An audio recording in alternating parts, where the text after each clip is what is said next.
All right, so I recently did a video on what I believe is the best argument for the existence of God. I was very intellectually honest. It's the fine-tuning argument, by the way. The link to that card will be right up there in that corner, or that corner, one of them, if you want to go and watch that video. So today I'm going to do a follow-up on what I believe is the best argument for the non-existence of God. And again, I'm going to try to be as open-minded as possible, but here's the problem. I can't choose between three. Divine hiddenness, the numerous textual and factual errors in the Bible, and the problem of suffering. And so to help me out today, I brought a friend along.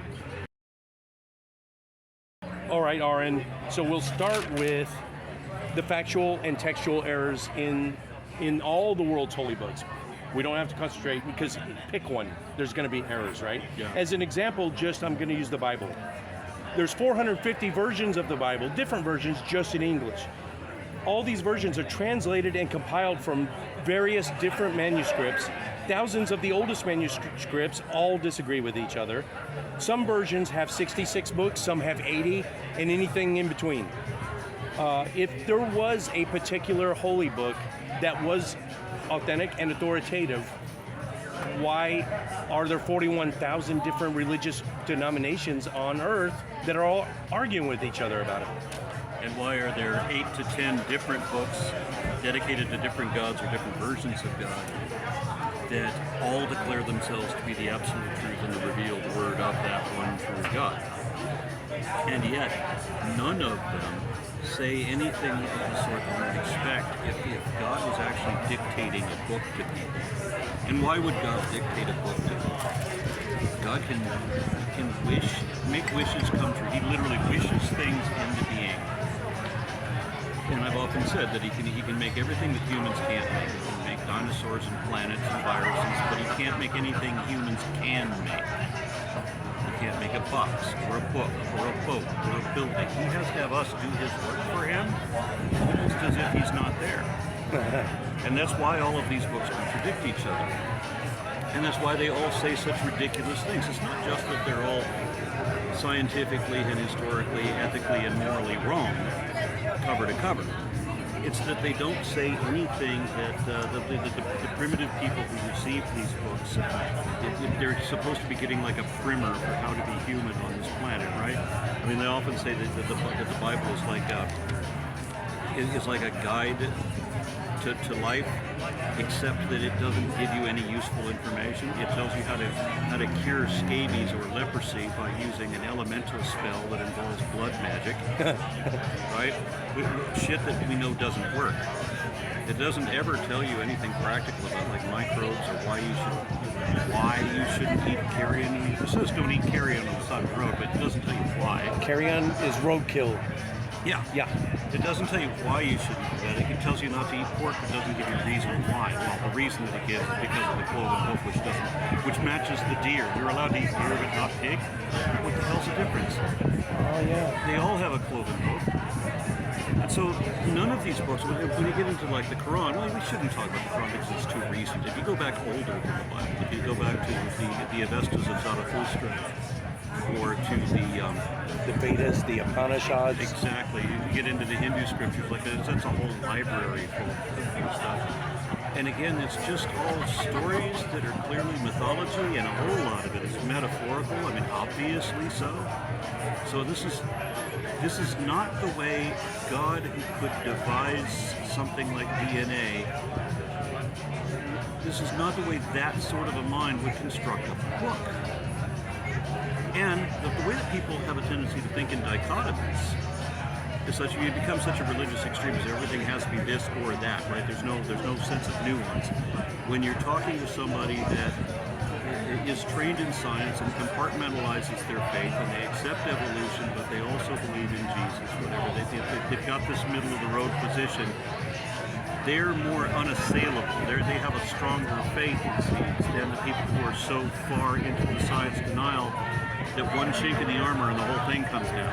They go straight from hardcore biblical literalist to atheist with no interim. They don't examine anything. They just, once they realize that the Bible is full of there's no in between for them. Yep. It's an automatic flip of a switch. Divine hiddenness. If a God does exist, he seems to be completely absent, or at least silent. I'm referring to the Stanford Encyclopedia of Philosophy, go figure. Here, I'm paraphrasing, the Old Testament is loaded with people expressing their annoyance, their anxiety, and their despair over God's unwillingness or inability to show up and help out. Even in the New Testament is no different. Even Jesus cried out on the cross, God, God, why have you abandoned me? So is divine hiddenness, we're going to ask for which one you think is the best argument for the non-existence of God, but don't give it away yet. But what do you think about the divine hiddenness problem? Well, there's also an inconsistency, because when you get into the Old Testament, there's like 72 people that got to see God face to face. There was Adam, who arguably got to see God face to face. They're walking and talking with each other. Moses, of course, and then Moses and God spoke to each other as a friend speaks to a friend, right? Elijah, no, Enoch, a bunch of people. There was a moment, and I forget where it is off the top of my head, but there's a moment when God allowed dozens of people to look upon him at once. And I forget exactly where that is, but he's allowing all of these people, and you count them all up, there's 72.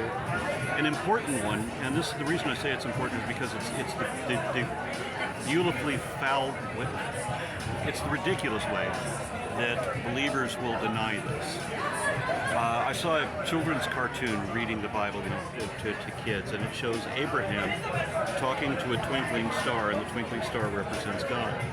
But in the Bible, he ain't talking to the star. There was a knock on the door, and there were 3 guys at the door, and he recognized one of them as God. Oh, hi, God. Whoa, this is in the Bible? Yeah. So then I'm going to have to look that Abraham lets these 3 guys in to his house, right? And now 2 of them go on to Sodom, and they become the angels that Lot wants to feed his daughters to the rape mob to keep. Because Lot is the most righteous guy worth saving, because he wants everybody to rape his daughters before he raped his daughters himself after his wife was conveniently. No, they raped him. They got him drunk. Right. That's right. Because he got so drunk that he blamed them. Yep.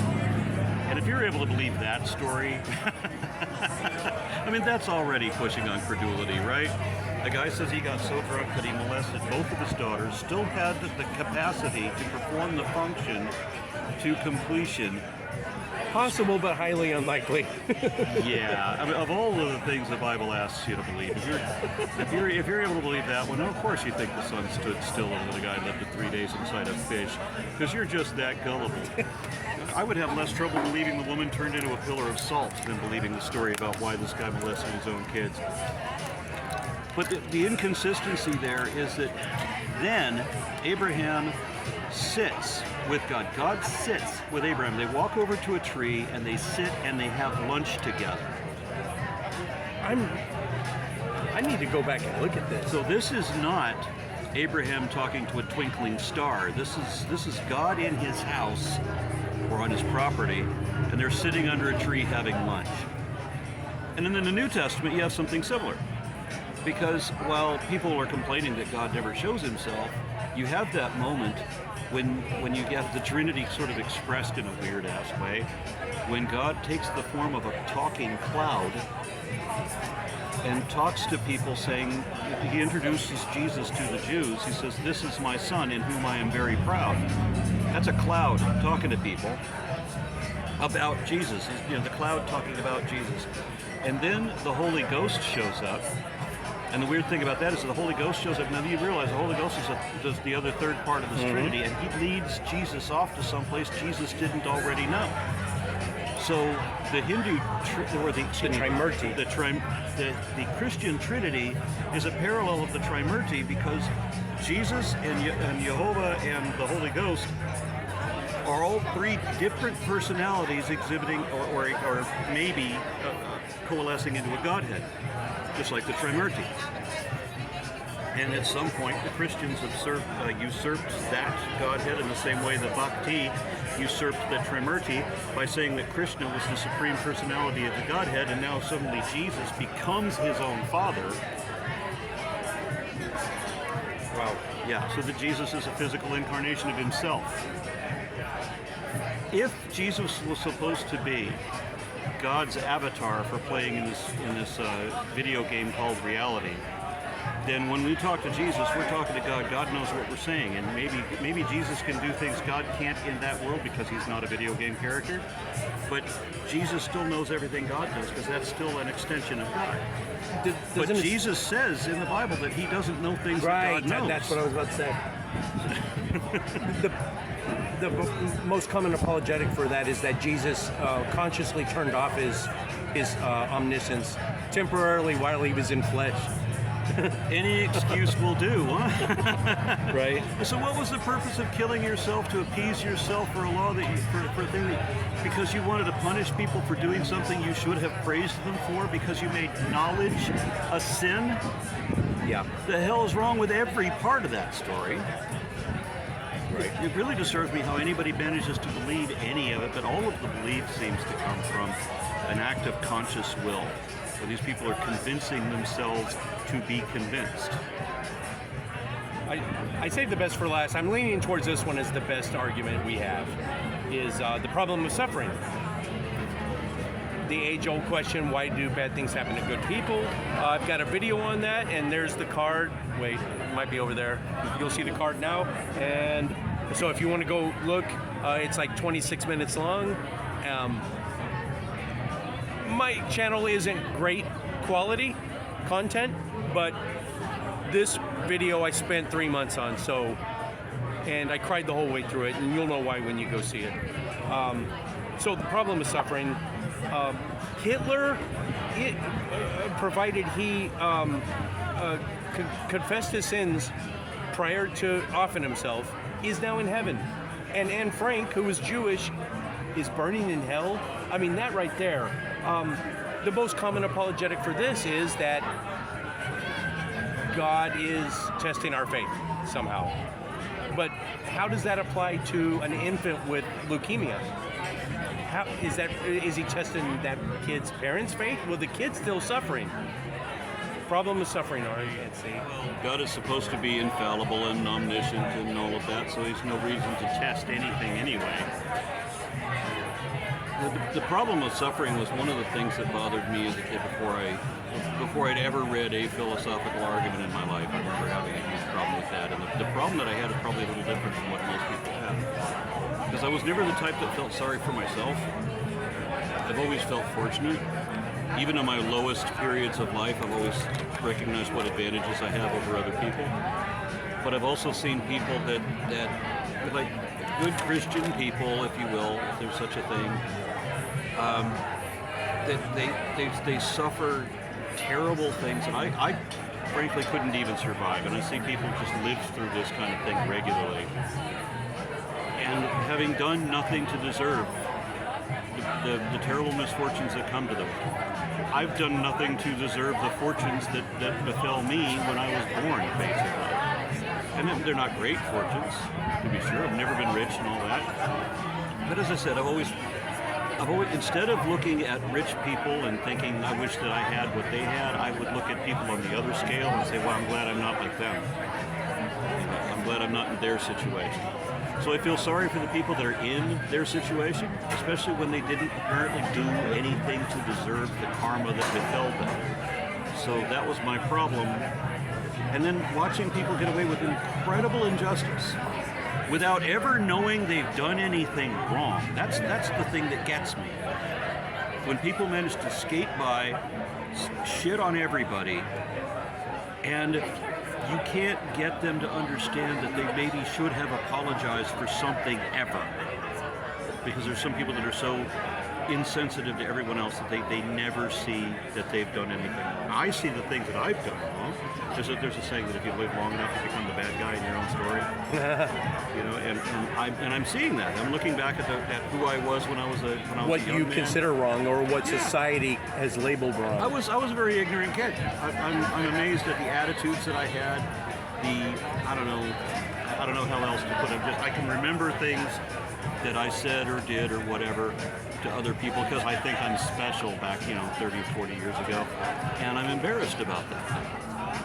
But there are other people who never get that. They never have that reflection. And I see them all the time.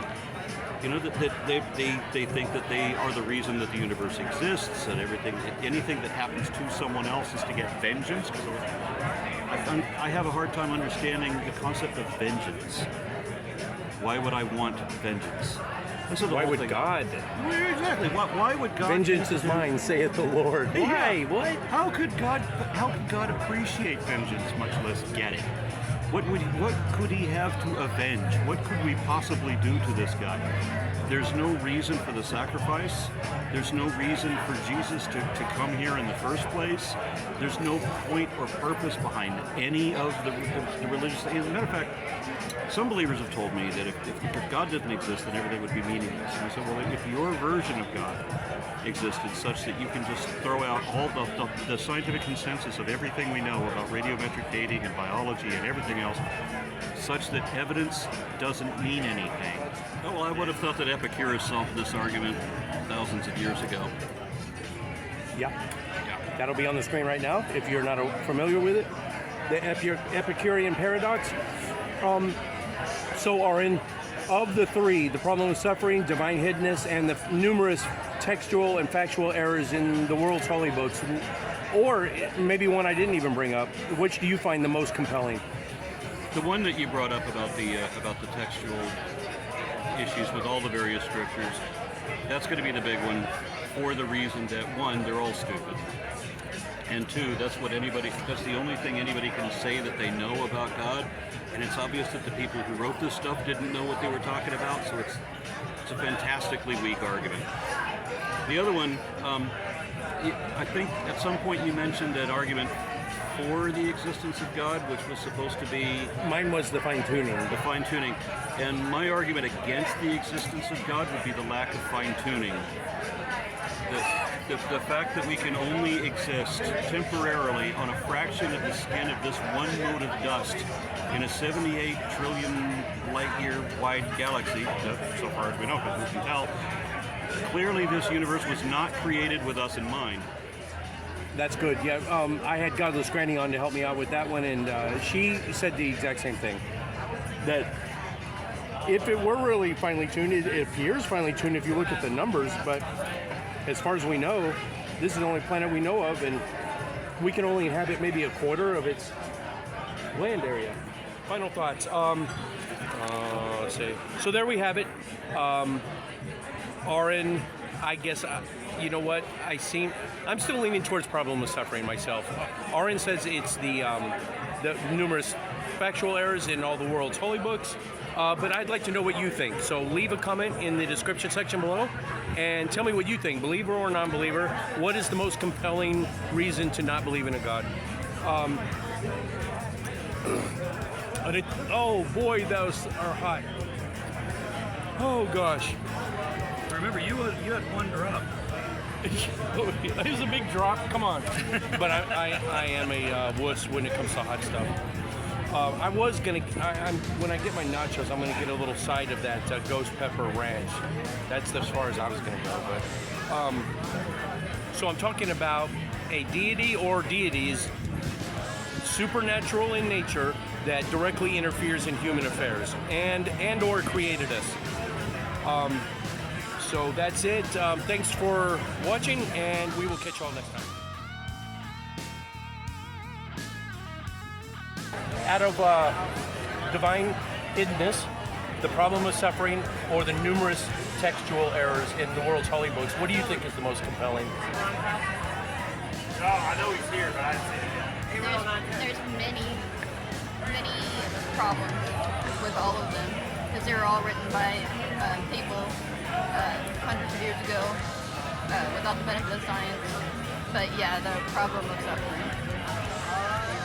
And the immorality is another one too, in the Bible, that it commands things that are immoral, such as executing gay people, that kind of thing. Yep, molesting children, dashing them against the stones. Yeah, for the glory of God. I'll link you the video I did a couple years ago. It's like 26 minutes or so, but you guys will shed a tear. It was so hard. Every time I worked on it, I was crying my eyes out. So this totally is in line with what you were talking about. All right, thank you.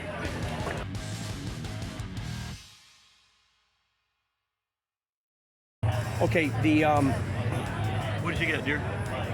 These are nitro over Rasputins. They only have 2 rows out today. ooh, okay. This is a peanut butter leftover. Ooh, I saw that on the menu, I think. Sometimes this place has really wicked good brews. I've had stuff that was up to 18 ABV. Ooh, that's good. Yeah, very good flavor.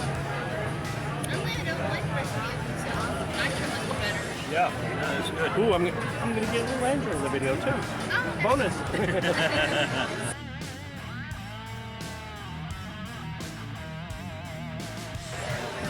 Before I forget, Josh, that pastor that we had the round table with before the pandemic,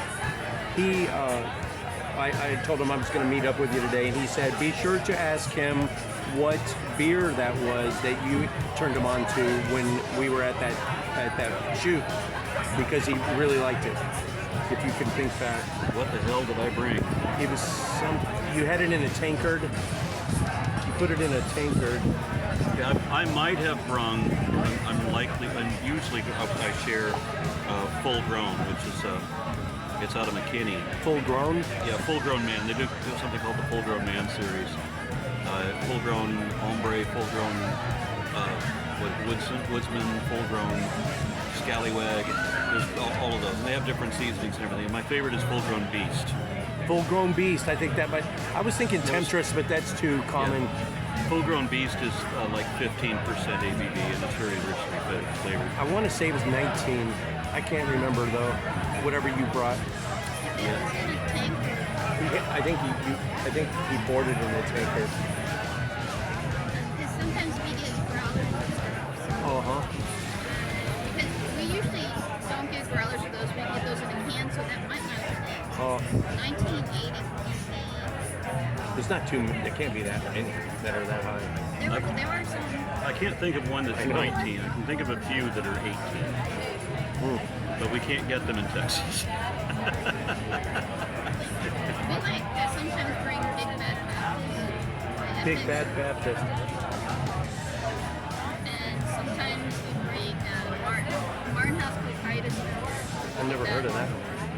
It's Martin House is out of Fort Worth, and they do some very interesting stouts too. Cochitis is like the coldest brewer in Greek House. Oh shit! All right. That's it. They do a really good brew. Cool.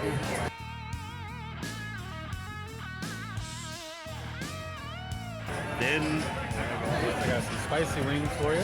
oh, thank you so much. And that wing is for him, and that wing is for him. This is the Oh, I'm a only wing. vegetarian. Oh, are you Oh, that wing is for you now. No, it's all good. Oh, well, you don't know what you did. Is that what is that? There could be only one. Okay. When you're done with it, I'll lick the whatever sauce is left to see if I can handle it. I don't know if they do any vegan. No, Yeah, they do a veggie burger and nachos. Yeah, so I was gonna just grab some to go maybe. So they brought just one wing, and they call it "There Can Be Only One." Show that to the camera. I did. Oh, okay. Yeah, because it's hot. They just took whatever's on here and they just put it dry right down on top of it. No, this is not even the hottest thing that they make. Are these the ghost pepper wings? Okay, so these are just ghost pepper. They're hot. Ooh. This one is ghost pepper and Carolina Reaper, and Oh, Jesus. it's a brilliant mix that will cause you to sweat capsaicin through your pores. But there's one more that they make. The chef has promised me he's only ever made it for me. He has to come and visually inspect that it is me ordering it. And that one is called Fallout. Carrot. This is there can be only one? Yep. This is gonna suck. Remember, it takes a minute to get the effect. See you in the emergency room. Nope, it's already affected.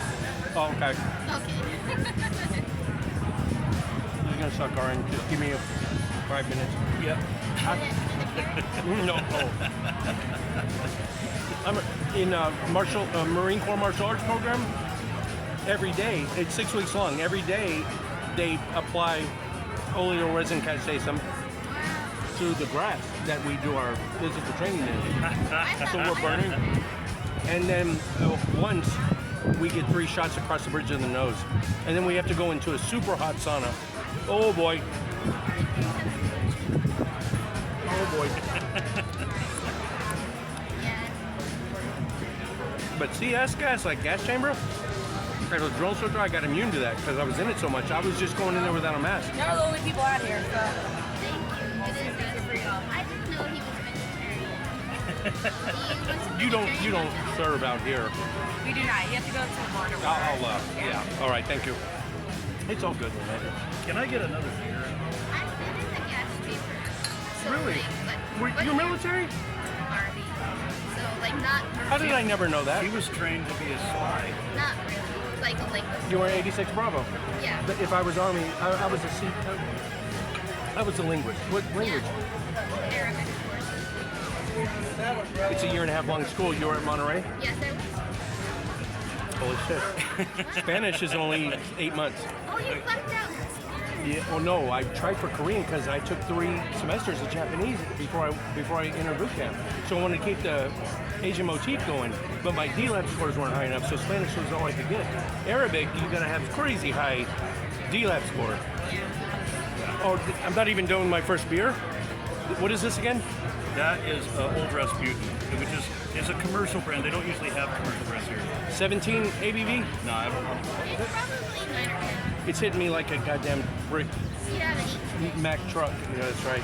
You're right. Normally we order craft beer at this place. We just happen to take an off day where they don't have the good stuff. Yeah, that was hot. That was hot.